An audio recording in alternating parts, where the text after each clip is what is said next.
You, yes you, have been fighting anti-Semitism the wrong way all this time.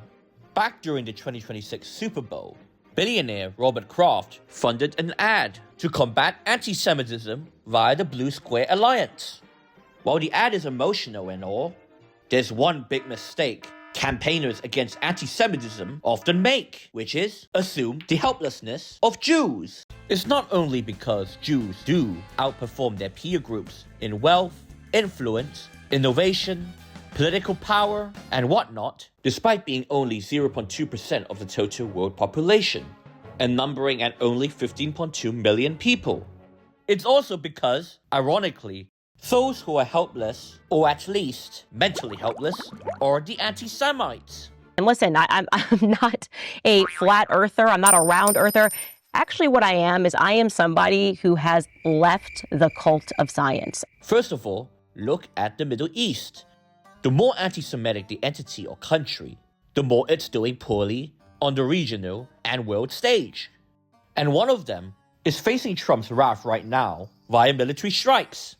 Then of course, you've got the influencer scene that engages in Holocaust revisionism, lack of pushback against Nazi sympathetic historians, claims of demons attacking them in their sleep, and having bizarro theories about Charlie Kirk's murder, including insinuating that Erica Kirk, his widow, was behind the whole assassination. You know how some anti-Semites on the right rightly talk about the need for a moral and stable society? Yeah, I don't think constant swearing, doing questionable moves, smoking weed, selling nicotine pouches, lying about what transpired on your trip to Israel, suspicions of sexual degeneracy, obsessions or fantasies about alpha male dominance, and that you're engaged in child trafficking are considered good moral behaviors. Why look up to absolute moral degenerates and weirdos? My point is this: to combat anti-Semitism better, instead of relying on pity, campaigners should instead punch down and mock the anti-Semites and their idiocy. Make the public feel embarrassed to ever associate themselves or tacit or even open support for those entities.